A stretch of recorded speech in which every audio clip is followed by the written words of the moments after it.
3 breaths more and the whole of Caldmere would learn what she was not. Sorrel stood at the mouth of the great hall with her hands folded so tightly that her knuckles had gone white beneath the borrowed gloves. The hall had been cut from black northern stone, and every bench and gallery had been filled since first light. Wolves had come down from the high steadings and up from the frozen valleys, hundreds of them, more folk than she had seen in the whole of her life at Brackenmore. They had not come for the peace. She understood that much. They had come to see the runt of the beaten pack who was to be joined to their golden son. The drums began, slow and low, and she made herself walk. Every step carried her deeper into the weight of their stares. She kept her chin level the way her mother had taught her, the way that was meant to look like pride when it was only fear wearing pride's coat. A child somewhere in the third row asked in a carrying voice whether that was really her, and was hushed too late. She counted the steps because counting kept her upright, 20 paces to the hearthstone. Then the words, then the scenting, when Rennick would come close and breathe her in, and the bond would be confirmed before them all. That was the part she dreaded. That was the part where they would learn. Please, she thought. Let him be quick about his lie, so that I may keep hold of mine. Because there was nothing in her for him to find. She had made certain of it. For as long as she could remember, she had held the warmth down, buried it so far beneath her ribs that even she could barely feel it, and so to any wolf who scented her she read as cold. Scentless, hollow as a dead stove. At the 10th pace her foot caught the edge of a flagstone and the floor tilted. She did not fall.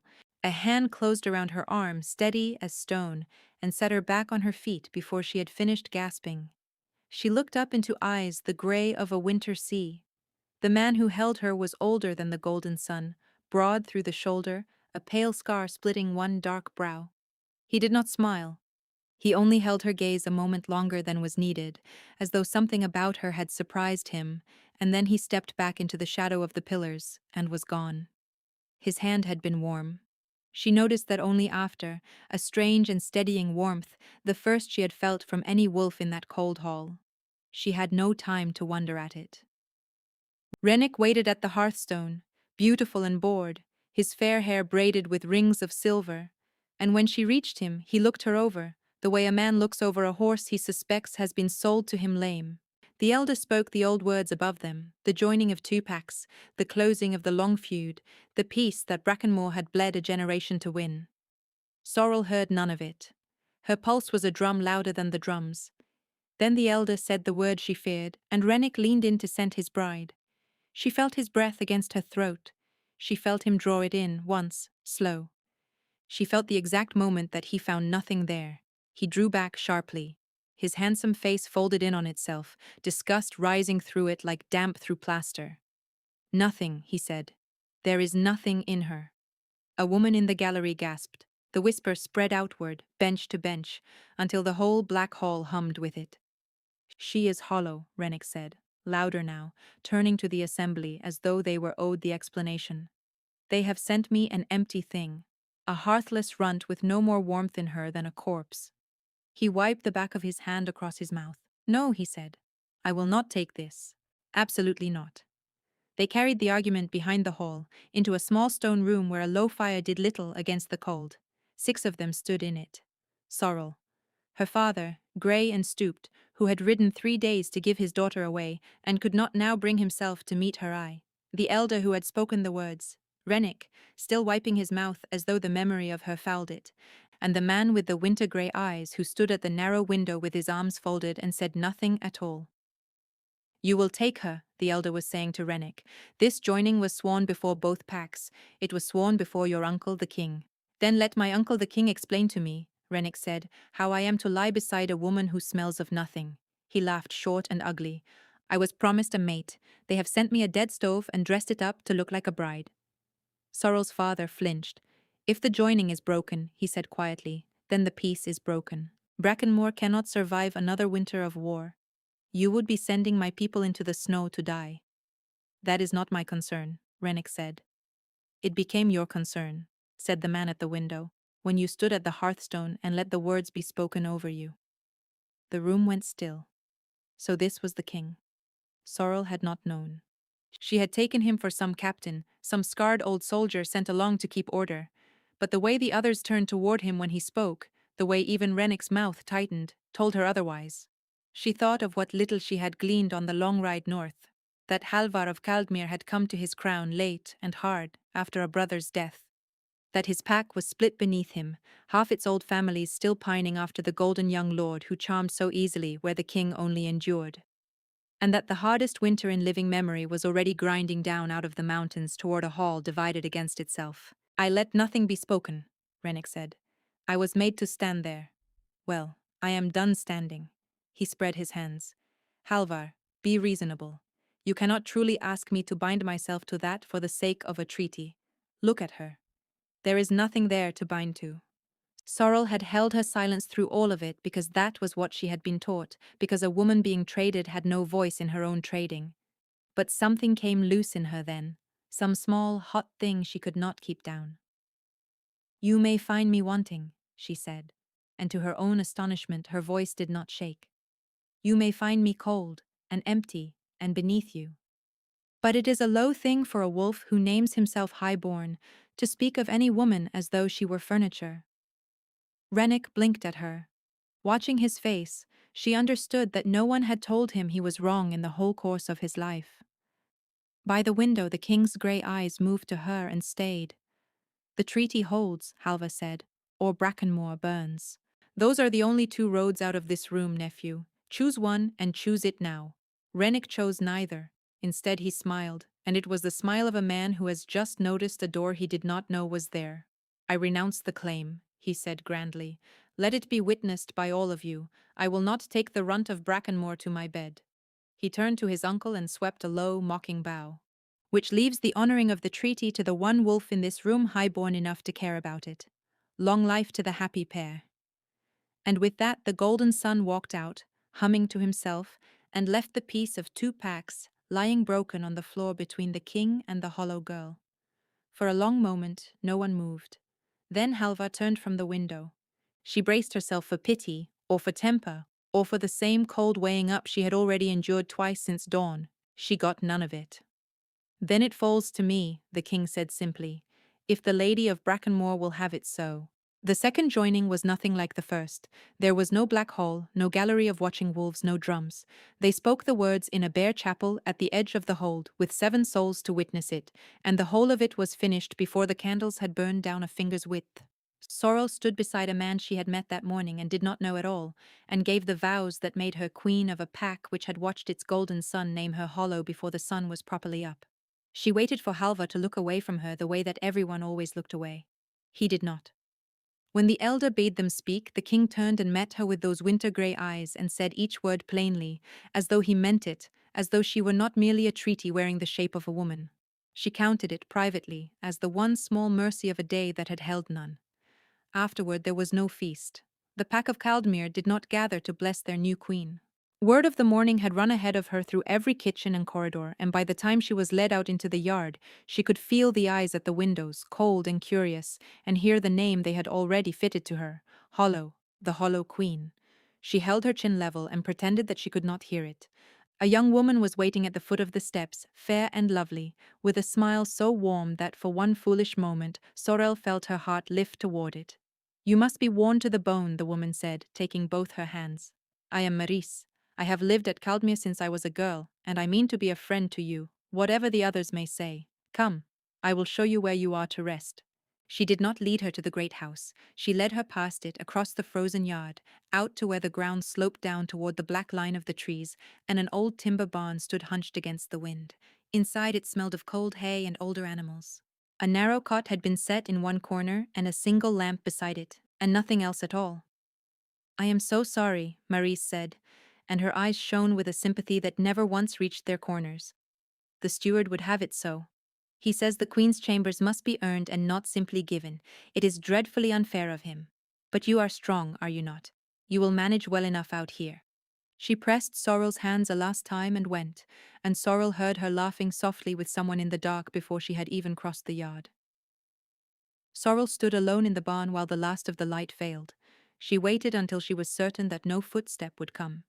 She waited until the final grey of dusk had drained from the gap beneath the door, and the black was complete. And then, for the first time in longer than she could stand to remember, she let herself go. It began behind her breastbone, the way that it always did, a loosening, a slow unclenching of the thing she had spent the whole of her life holding shut.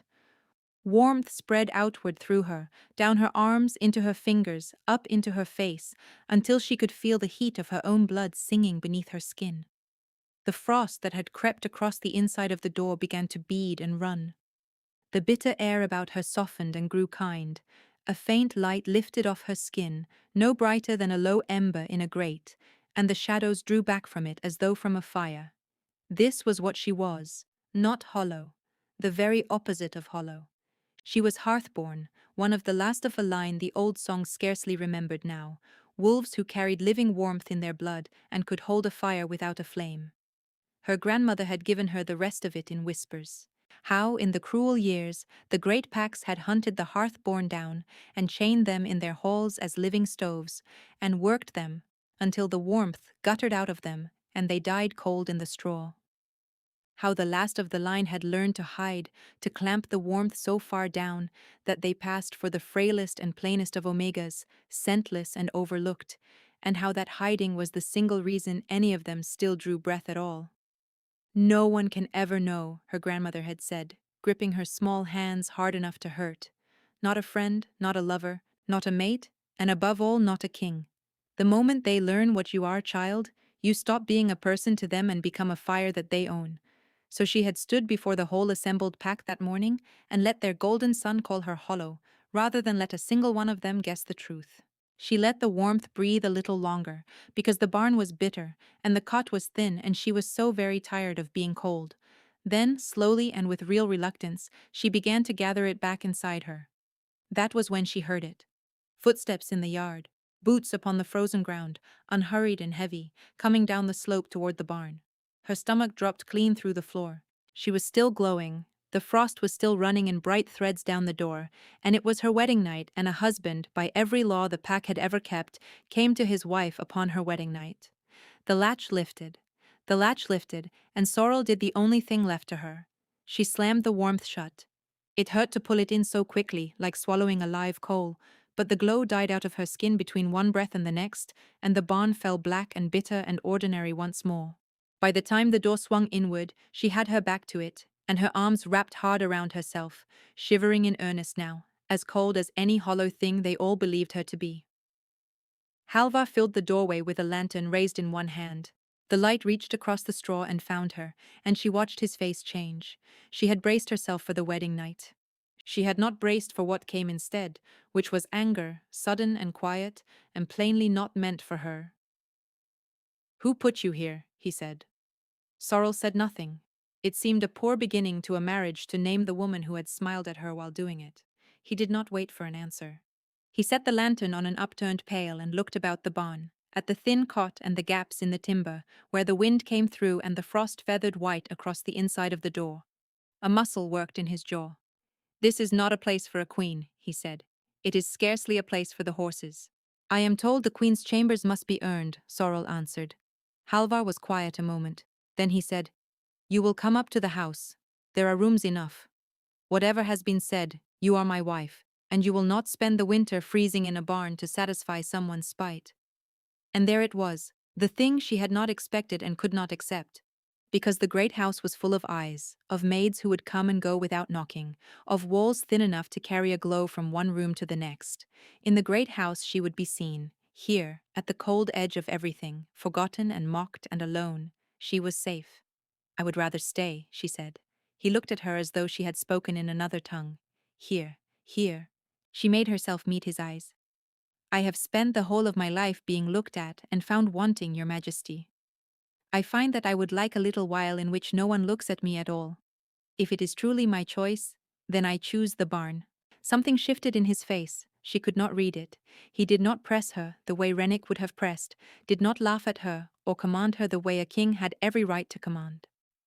"Then the barn is yours," he said at last, "but you will have wood and blankets and food from my own table, and if the steward says one word to you about earning it, he will answer to me for it."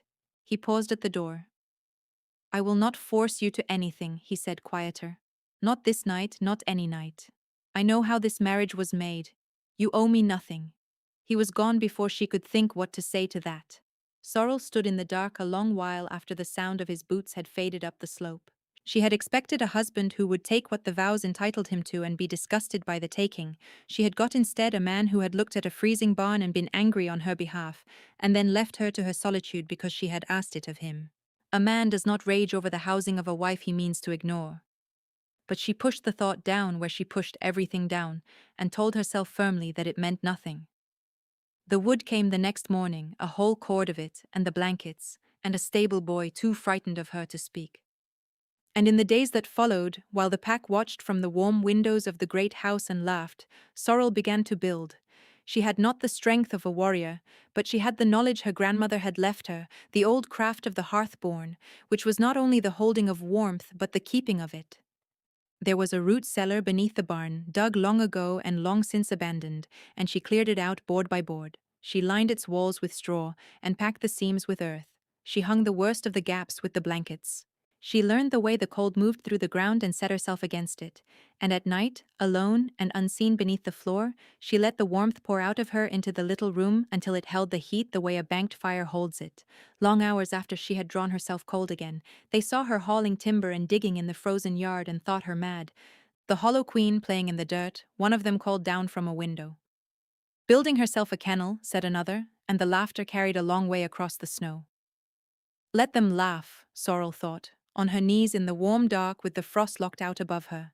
She had made herself the one warm place in all of Caldmere, and not a single soul among them knew it. The cold deepened as the weeks wore on, and so did the pack. They had settled on their story about her, and they told it to one another until it hardened into truth. That the Hollow Queen had bewitched their king into a shameful match. That she had driven their golden rennet from his rightful place at his uncle's side. That everything gone wrong in Caldmere, the thin harvest, the early snow, the quarrels that broke out in the hall over nothing, could be laid at the door of the cold-blooded woman down in the barn. None of them said it to her face. They did not need to.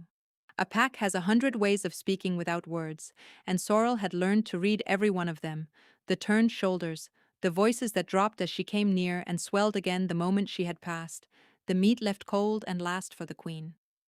Once, at the long table in the hall, she reached for the bread, and the wolf beside her drew the whole basket away without a word and passed it down the other side, and 30 faces watched her hand close on nothing, and 30 faces found somewhere else to look. She lowered her hand. She did not reach again. She bore it the way she bore all things, with her chin level and her warmth locked down, and her grief saved up for the dark. But it wore at her. She had thought, foolishly, that she might find one friend in this place. She had let herself believe in a warm smile at the foot of the steps.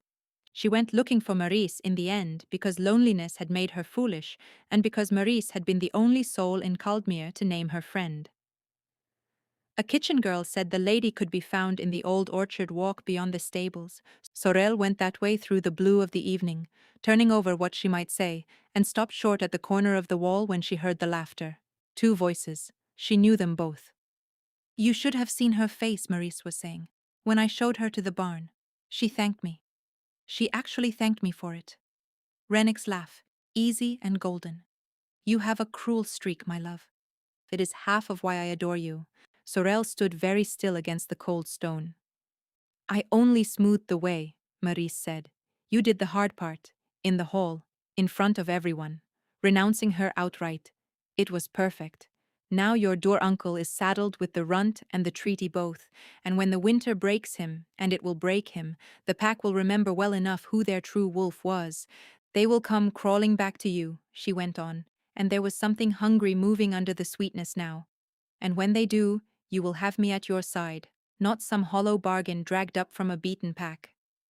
"Careful," Rennick said, though the smile had not left his voice. "He is still the king." "For now," said Maurice. Sorrel drew back from the wall before they could hear her breathe.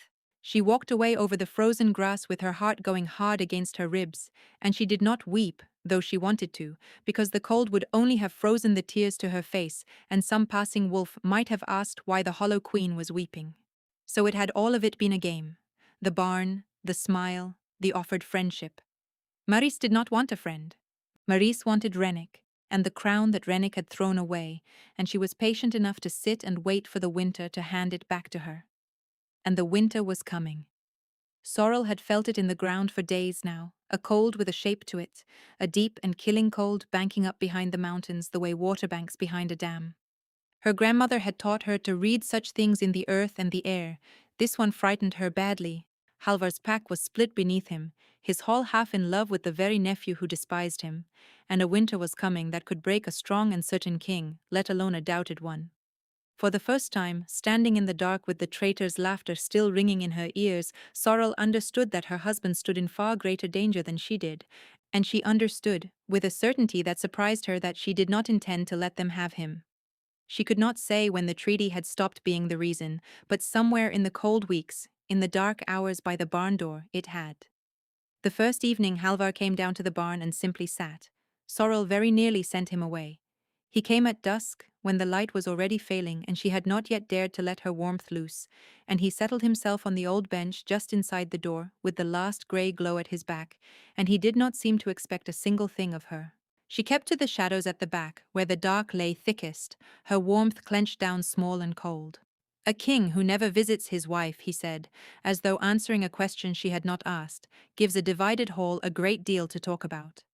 They are talking quite enough already. So this was to keep up the appearance of a marriage. She understood appearances. She could manage that much. I would not wish to add to your troubles, she said from the dark. You do not add to them, he said. If anything, this is the 1 hour of the day in which I am not adding to my own.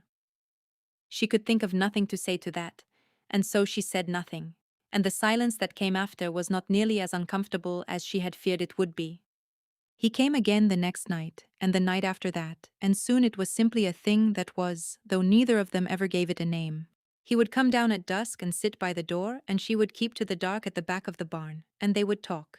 She found, to her surprise, that he was easy to talk to once he had decided to speak. He asked her about Brackenmoor, about the moors and the poor thin cattle, and the way the mist sat in the valleys of a morning, and he listened to her answers as though they were worth the listening. She asked him once why he had taken up a crown that so plainly sat heavy on him. Because the one who should have carried it died, he said, and the one who wished to carry it should never be let within reach of it. There was no third choice. There rarely is. You mean Rennick, she said. I mean my brother's son, Halvar said, and she heard the tiredness in it.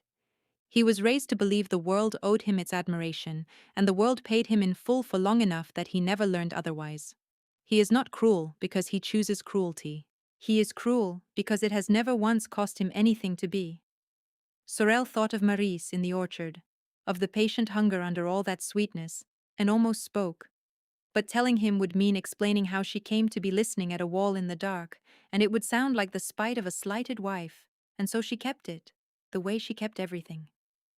It was on the 6th or 7th such night that the cold turned truly savage. The wind came down off the mountains with teeth in it, and even inside the barn Sorrel could see her own breath hang and drift, and she watched Halvar draw his coat closer about him without seeming to know that he did it, and she could not help herself. It was a small thing, she told herself, only a little. She let the warmth loose, not up into the air where it would betray her with its glow, but down, into the earth and the timber and the banked heat of the shelter beneath them, so that it rose again soft and sourceless through the floor of the barn, and the bitter edge went out of the air, and the frost on the door gave up its slow creeping. She held it there, careful, invisible, a hearth without any fire. Halvar went still. He looked about the barn, at the impossible gentleness of the air, and then, slowly, he let his coat fall open again. This is the warmest room in all of Caldmere, he said, and the wonder in his voice was plain. How? Old Brackenmoor craft, she said, which was not entirely a lie. We learn to keep the cold out where we can. We have little else to learn. Then Brackenmoor is wiser than the whole guild of my masons, he said, and she heard him settle back against the wall, and for a long while he said nothing at all, only sat there in the warmth that she had made and did not know she was making. And Sorel felt something she had not felt in more years than she could count, which was useful, which was wanted, even in a way that he would never see. Near the end of that night he rose to leave, and in the dark he misjudged the low beam, and she was up and across the floor before she had thought about it at all, catching his arm to steady him the way that he had once steadied her in the hall. The warmth was still loose in her. It leapt from her hand into him before she could pull it back, and for one impossible heartbeat she felt him. Not his body, his feeling. A great tired ache of a thing, a loneliness worn smooth and round with the years, and beneath it, sudden and bright and startling, a thin thread of something warm that turned toward her in the dark, like a plant toward a window. She let go as though she had been burned. Halvar had gone rigid beneath her hand. "What was that?" he said, very low. "Nothing," Sorrel said, her heart slamming against her ribs. "You caught the beam. Good night, Your Majesty." He stood a moment longer in the dark, and she could feel him wanting to ask, could feel the question hanging there between them, thick as hearth smoke. Then he said quietly, "Good night, Sorrel," and she understood it was the first time he had ever spoken her name. She listened to his boots go away up the slope until she could hear them no more. Then she pressed her hand, the hand that had touched him, flat against her chest, where her heart would not be still. She had felt what he felt. And what he felt, down beneath all that weariness and all that duty, was the slow beginning of something that frightened her far more than any winter ever had. The talk in the hall had turned, and it had turned against him. Sorrel heard it the way she heard everything, in pieces, gathered from the edges of rooms she was never welcome in. That a marriage never consummated was no marriage at all. That a king with no true mate and no heir was a king with no tomorrow, and that a pack with no tomorrow would not follow such a man down into a killing winter. That there was, after all, another son of the old blood, a golden one, easy to love, who might yet give them a proper queen and proper heirs, if only the king could be brought to set aside the cold bargain he had shackled himself to. She knew whose mouth those last words came from. She had heard that particular sweetness before, at the foot of the steps and behind the orchard wall. For 3 nights she turned it over in the warm dark, and on the 3rd night she found her courage. If the pack would not follow a king who had no true mate, then she would be one to him. She would make the marriage real. She told herself it was for his throne, and for the treaty, and for the people of Brackenmore who would freeze if the peace fell apart. She did not let herself look too long at the other reason, the one that lived low in her chest and woke and warmed each evening when his slow, heavy boots came down the slope. She went up to the great house in the daylight, which she never did, past the wolves who fell silent to watch the Hollow Queen climb the steps she had never been thought fit to climb. She kept her chin level. She had grown very good at keeping her chin level. Halvar was alone in the high room he used for the pack's business, bent over a table of tallies and maps, and when he looked up and saw her there in the doorway, something in his tired face opened just for a moment, like a shutter caught by the wind. "Sorrel," he said, and got to his feet. "Is something wrong? Has someone?" "No," she said. "Nothing is wrong. I came to speak with you." She made herself cross the room. Her heart was going so hard that she was half afraid he would hear it. Up close he was all winter and warmth at once, the grey eyes, the grey at his temples, the steady heat she had felt leap into her hand in the dark. "I know what they are saying," she said, "that a king without a true mate cannot hold his pack, that you should set me aside and take a queen who can give you what I cannot." His jaw tightened. "You will not listen to that."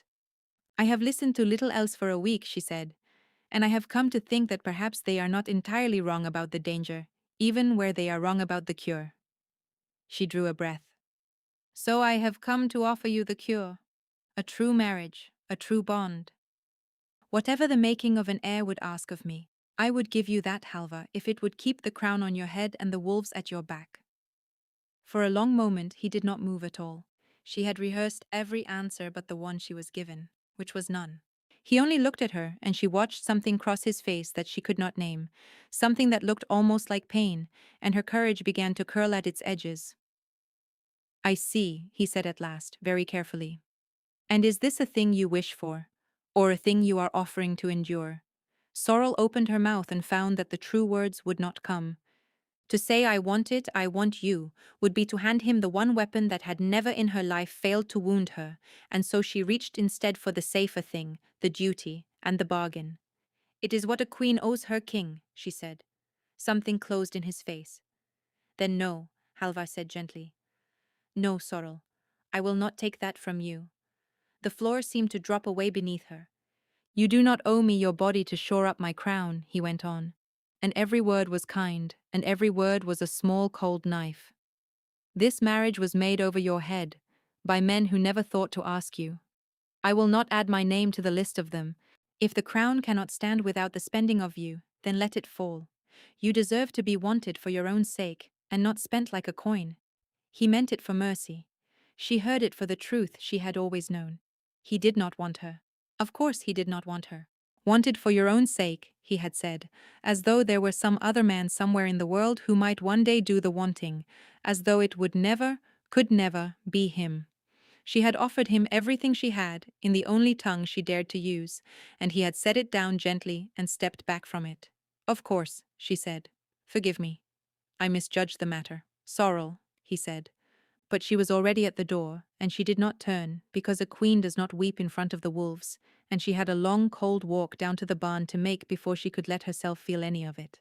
She did not see the quiet satisfaction on Maurice's lovely face as she passed her on the stair. She did not see the golden man waiting in the shadow of the gatehouse, watching the hollow queen go by with her chin up and her eyes gone too bright, and turning to murmur something low to the shape beside him. She saw only the barn, and the dark, and the warm hidden room where at least she could be what she was, and weep where no one living would ever see it. She did not know how long she had been down in the warm dark when she heard the barn door open above her.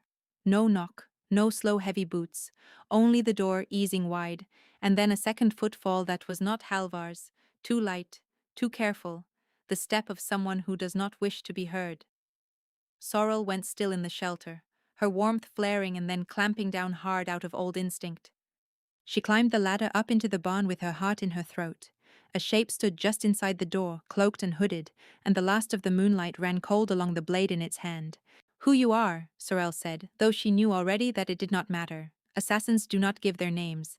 The shape did not answer. It came for her. She threw herself back against the wall, and her warmth surged up in her, wild and useless, because what good was warmth against a knife? The blade rose. She had time to think absurdly that after all of it, it would be steel and not the cold that took her in the end. Then the door crashed wide, and a great grey shape came through it, Halvar. He had come down to the barn after all, to say the thing he had not said, and he took in the whole of it in half a heartbeat, and did the only thing his soldier's body knew how to do. He put himself between his wife and the blade. The knife went into him instead of her. He did not cry out.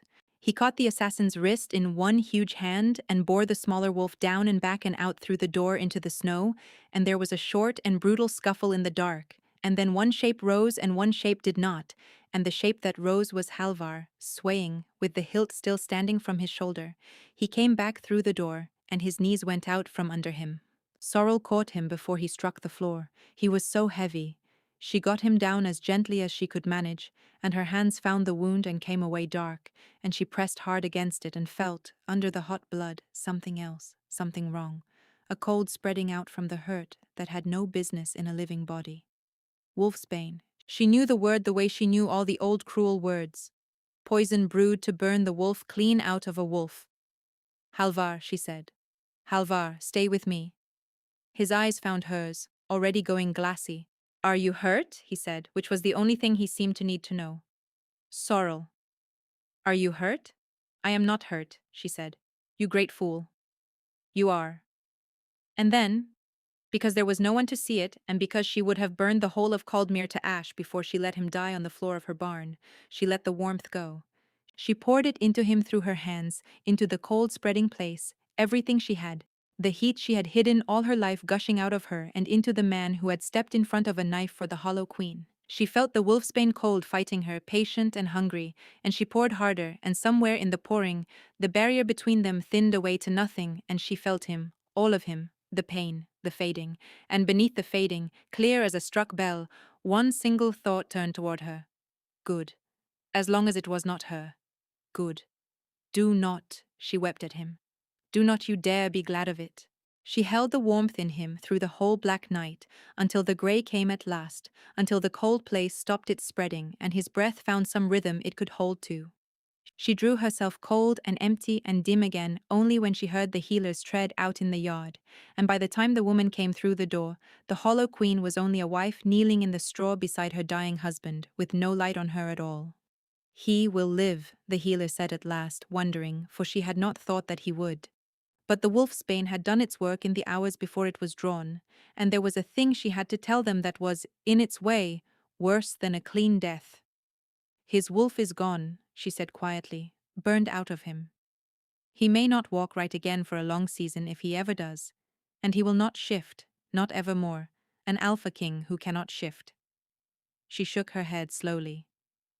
The pack will not stand for it, She did not finish the thought. She did not need to.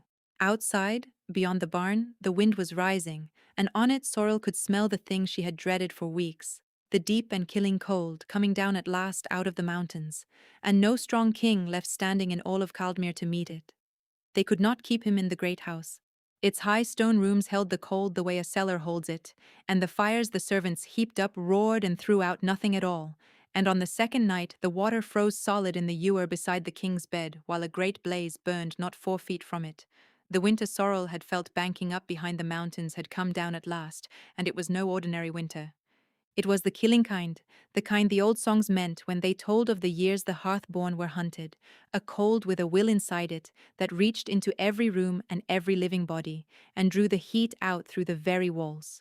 Halvar, fevered and broken and unable to call up so much as a finger's worth of his dead wolf, could not fight such a cold. And so Sorrel did the only thing left to her. She brought her king down into the barn. The healer thought her mad, of course, until she came down the ladder into the little room beneath the floor and stopped dead with her mouth open, because the shelter the whole pack had laughed at was as warm as a summer kitchen, while the world above turned to iron. Old Brackenmore craft, Sorrel told her, which was the lie she kept always ready, and the healer was too grateful and too cold to question it. They made the king a bed of every spare blanket in Caldmere, and there, in the one warm place in a freezing land, Sorrel set herself to keeping him alive. The days ran together after that, the way such days do. She fed him broth when he could not lift the spoon, she kept the wound clean. She kept the room warm, pouring the heat down soft and sourceless into the earth and the timber the way she had taught herself, always careful, always cold-skinned and dim whenever another soul came near. And slowly, day by grudging day, the man came back into his own face. The fever broke. His eyes cleared. He began to sit up, and then to speak more than a word at a time, and then, mercy help her, to argue with her about the broth. She should have hated the closeness of it. She had spent her whole life keeping every soul at a careful arm's length, and here she was, shut in a small warm room with a husband day and night. Instead, she found she could not remember the last time she had been so near to happy. They talked the way they had talked through the dark by the barn door, only there was no dark now, and no distance, and she could watch his face as he spoke, could see the hard mouth soften when she made him laugh, could see him watching her back with a thing in the grey eyes that she did not dare to name. "You are never cold," he said to her one evening. Sorrel's hands went still over the bandage. "I have watched you," he went on, mild, not accusing, only turning a puzzle over in his hands. "The whole of Caldmere is dying of this winter. And you sit here in a thin dress in a barn, and the cold never seems to touch you. And this room." He looked about it, at the impossible gentle warmth of it. "No craft I have ever heard of keeps a room like this one." She could have lied again. She was very good at lying. But she was so tired, and he had stepped in front of a knife for her, and something in her that had been clenched shut for 20 years and more had begun, in this warm, small room, to loosen. "There is a truth I can give you," she said slowly, "if you will take only the piece I am able to give, and not ask me for the rest." He set down the cup. "All right," he said. "My people," she said. "Not the Brackenmore you know. Older than that. We were called the Hearthborn once, long ago, before we were hunted near out of the world. We carry warmth in the blood. We can hold it, and keep it, and give it away again." She kept her eyes on her hands. "There is a little of it left in me. Enough to keep a room. That is all that I can tell you. And you must swear to me, Halvar, you must swear it, that you will tell no living soul. Because the last time the great packs learned that such a thing walked among them, they put it in chains and worked it like a hearthstone until it died." The silence stretched so long that she was afraid to look up. When she did, he was not looking at her with greed, nor with wonder, nor with the hunger she had always dreaded to see. He was only looking at her, steady, the way he had looked at her in the black hole on the worst morning of her life, as though she were a person, and not a fire. "I swear it," he said simply. "On my brother's grave and my dead wolf both, no soul will ever hear it from me." And then, because he was who he was, he did not ask the one question she could see burning behind his eyes. The how much, the how far, the what else are you? he let the closed door stay closed. And Sorrel, who had braced herself for years against the moment a soul learned the truth and reached out to own her, felt something break open in her chest instead, warm and aching and terrible, and she understood that she had gone and done the very thing her grandmother had warned her never to do. She had fallen in love with a king. He reached out then and took her hand, and this time she did not draw the warmth away, and it flowed between them both ways at once, her heat into him and his feeling into her, and what she felt was not hunger and was not fear.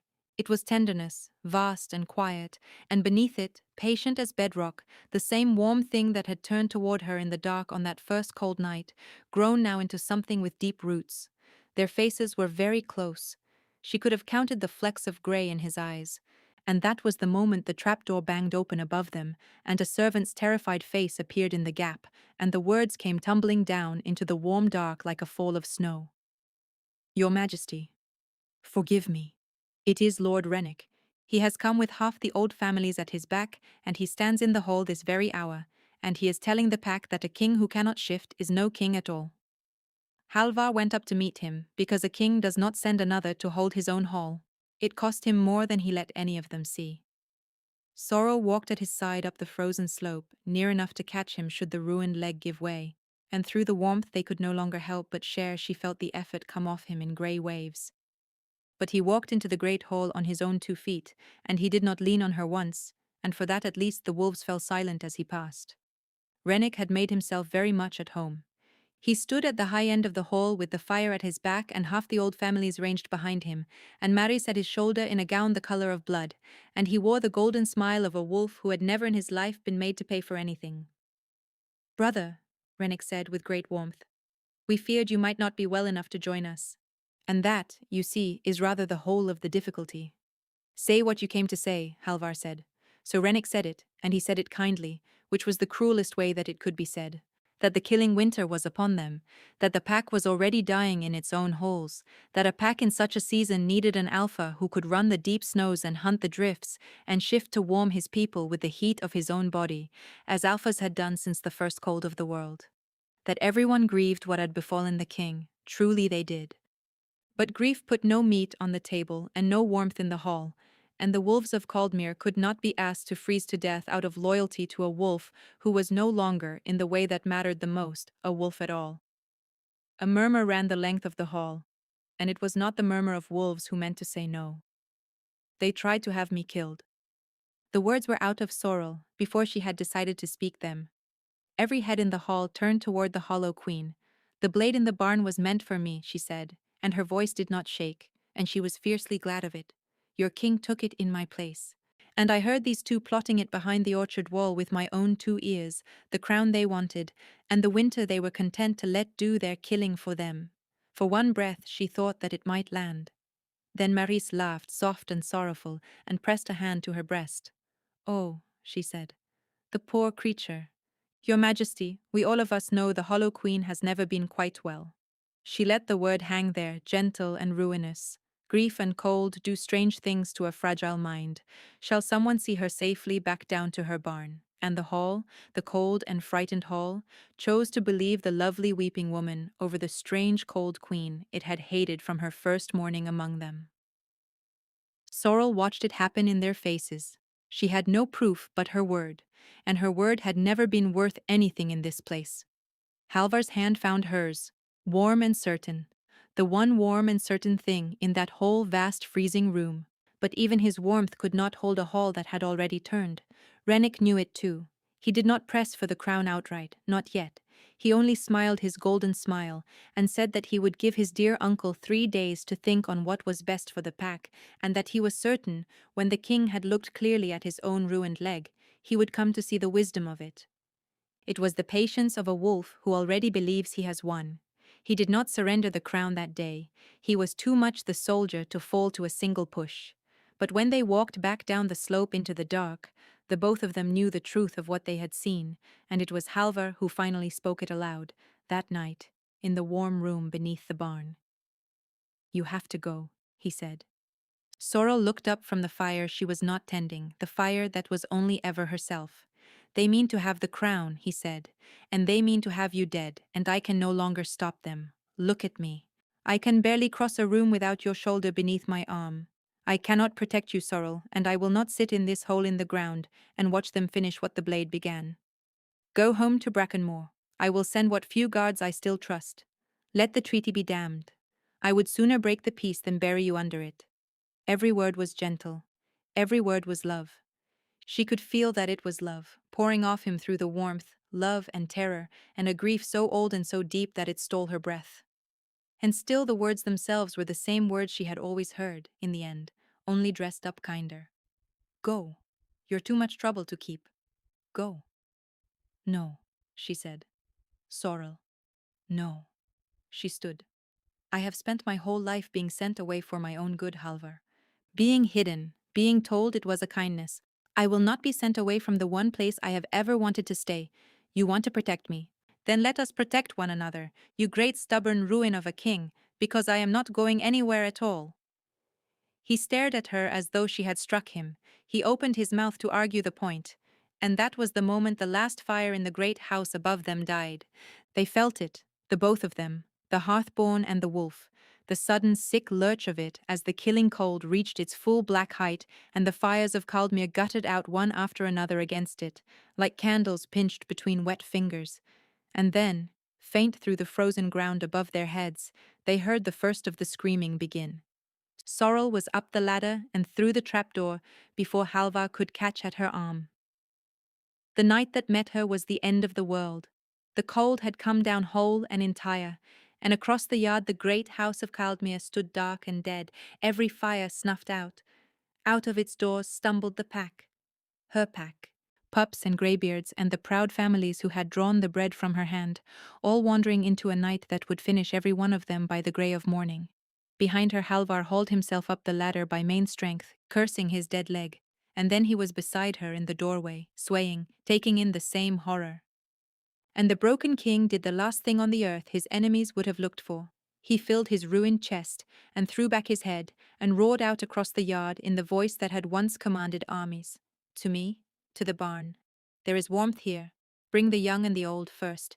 Move, curse you, move. For one heartbeat, nothing. Then the nearest wolves turned toward the sound of their king, saw the warmth spilling from the open barn into the snow, and came. The whole freezing pack of Caldmere poured down the slope toward the one door that stood open to them, toward the barn they had laughed themselves sick over, because it was warm and everything else was death. Halvar had brought his pack to her door, and Sorrel understood, in the space of a single breath, that it would not be enough. She felt them crowding in, dozens and then scores, and felt the heat she had banked there being drawn down and down as the cold pressed in through every wall. There was warmth enough in this barn to save a handful. Not a pack. Not unless she stopped hiding what she was. Her grandmother's voice came to her, small and fierce across the years. The moment they learn what you are, child, you stop being a person and become a fire that they own. She looked at the pups gone blue in their mother's arms, at the old wolves turned grey and still, at Halvar on his knees with the effort of the roar that had emptied him. She felt through the warmth that he understood what she was weighing, and that he would not ask it of her, not even now, not even to buy every life in the room. Which was, in the end, the very reason she could. Let them own a fire then, Sorrel thought. Let them try to chain the sun. And she stopped holding on. The warmth came up out of her the way a flood comes through a broken dam, all of it at once, and this time she did not bury its source in the earth. She let it come off her own skin. Light bloomed in the barn, golden rising, and heat rolled off her in waves that shoved the cold back and back, out into the yard, a warm tide breaking against the black teeth of the winter. Frost fell from the beams in a bright, hissing rain. The blue went out of the pup's lips. And all around her the wolves of Caldmere lifted their heads and stared at the hollow queen, who stood in her laughed-at barn, burning like a fallen piece of the sun, and who had never once been hollow at all. For a long moment there was no sound but the wind failing against her warmth. Then Rennick's voice cut through the wonder, quick and greedy, a hearthborn. He came forward, no fear in his face, only appetite. Take her, he said to his families, a living hearth that never goes out. Chain her, and Caldmere need never be cold again. She belongs to the crown. And there it was, the thing her grandmother had died afraid of, spoken aloud at last in a warm and golden voice. A few of the old families shifted to obey out of habit. They did not get far. The stooped old wolf who had drawn the bread from her hand, whose grandchild was breathing again because of her, stepped into their path. A mother with a warm pup at her breast stepped up beside him. And then another, and another, the pack of Caldmere turning as one body to stand between the Golden Lord and the Queen, who had just bought every life in the room with the secret she had guarded her whole life, until Rennick stood alone in a ring of the pack he had come to rule. And then Halvar rose. He should not have been able to, with his dead leg and his ashen wolf and the last of him spent on that roar. But he got his feet beneath him and stood, swaying, in front of his wife, and the whole warm barn heard every word. "She is not a fire," he said. "She is your queen.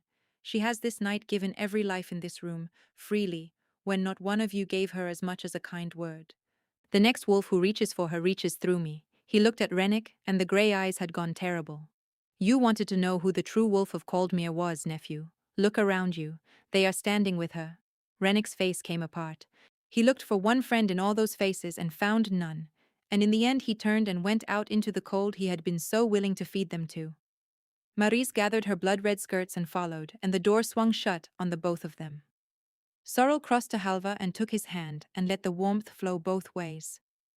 Through it, she felt everything he was, at last, with nothing held back. The love and the pride and the fierce bright joy, and threaded all through it, humming, a thing she had no name for until he gave it to her. "Do you feel that?" he said softly, for her alone. "That is the bond, Sorrel, my wolf, reaching for its mate. I thought the thing was dead. It seems it was only waiting for you to stop hiding."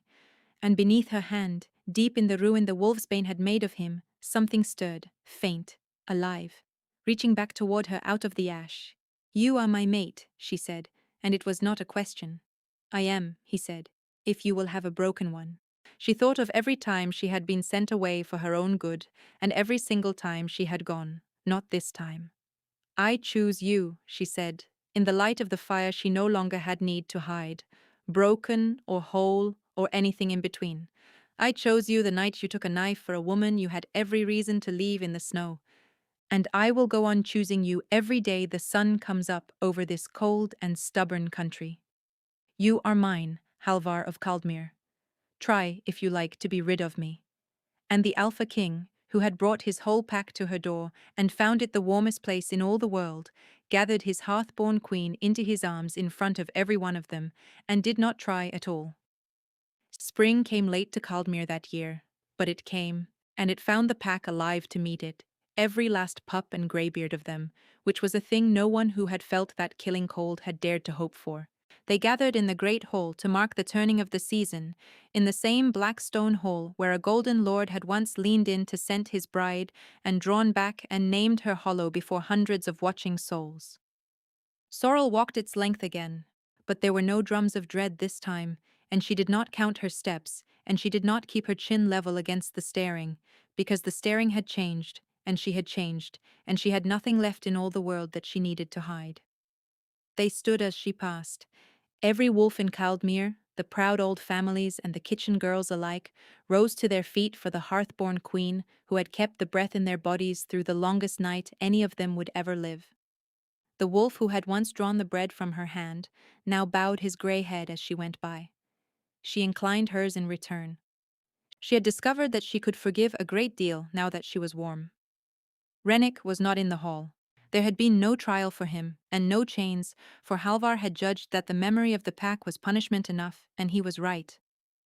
The Golden Lord and his blood-gowned lady had ridden out at the first thaw for the southern packs, where the tail of the winter had not yet reached, and they would find those doors, in time, a good deal less open than they hoped. A wolf who abandons his people to a killing cold does not stay golden for long, once the story of it is told. And the story was being told everywhere now, in every hall in the north, of the Hollow Queen, who was the warmest thing in the world. At the height of the feast, Halvar rose and the hall went quiet.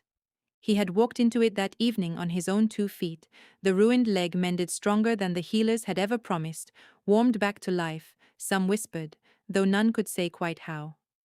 But it was the other thing the pack had come to see. He stepped down into the open space before the high table, and he closed his eyes, and where a broken king had stood, a great grey wolf now shook out its coat in the firelight, whole and hale, and throwing back its head to howl. The hall erupted. His wolf had come back to him with the spring, coaxed up out of the ash the wolfsbane had made of it, by a warmth that never left his side, and there was not a wolf in the north who did not now know the name of the queen who had done it.